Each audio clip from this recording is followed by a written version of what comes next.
De l'Évangile de Jésus-Christ selon saint Marc, chapitre 8, versets 27 à 33. En ce temps-là, Jésus s'en alla ainsi que ses disciples vers les villages situés aux environs de Césarée de Philippe. Chemin faisant, il interrogeait ses disciples.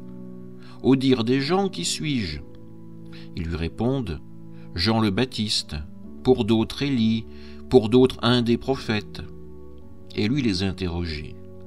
« Et vous, que dites-vous? Pour vous, qui suis-je » Pierre, prenant la parole, lui dit « Tu es le Christ. » Alors il leur défendit vivement de parler de lui à personne. Il commença à leur enseigner qu'il fallait que le Fils de l'homme souffre beaucoup, qu'il soit rejeté par les anciens, les grands prêtres et les scribes, qu'il soit tué, et que 3 jours après il ressuscite. Jésus disait cette parole ouvertement. Pierre, le prenant à part, se mit à lui faire de vifs reproches. Mais Jésus se retourna, et voyant ses disciples, il interpella vivement Pierre. « Passe derrière moi, Satan. Tes pensées ne sont pas celles de Dieu, mais celles des hommes. » Acclamons la parole de Dieu. Dans ce chapitre 8 de l'Évangile de saint Marc, nous retrouvons cet échange qui paraît assez tendu, assez compliqué, entre Jésus, ses disciples et surtout Pierre. Jésus leur pose cette fameuse question, « Pour les gens, qui suis-je » et ensuite, « Et vous, que dites-vous » Et là, Pierre a cette parole de vérité, « Tu es le Christ ». Jésus, ensuite, continue en les enseignant. Il leur révèle que le Fils de l'homme devra beaucoup souffrir, qu'il sera rejeté, qu'il sera tué, mais que 3 jours après, il ressuscitera.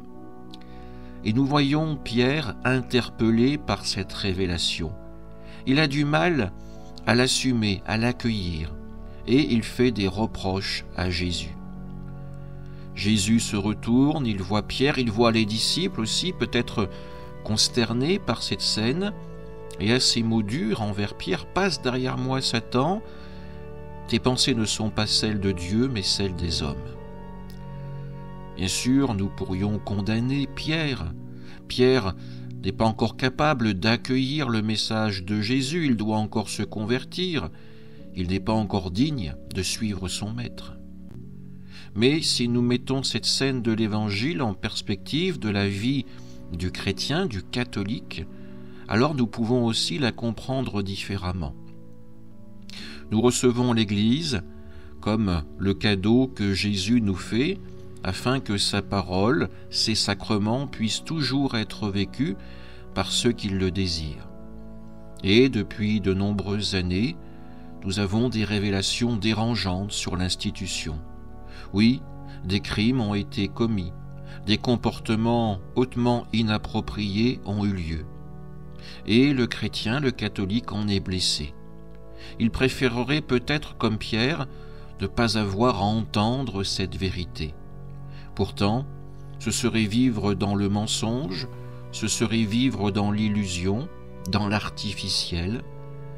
Au contraire, le chrétien doit vivre dans la vérité, accueillir à la fois le péché, essayer de le combattre, mais aussi accueillir la grâce, la force que Dieu nous donne pour mener à bien ce combat.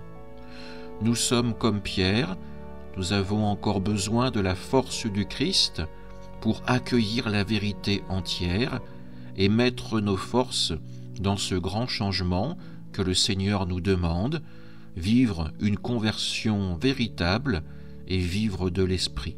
Amen.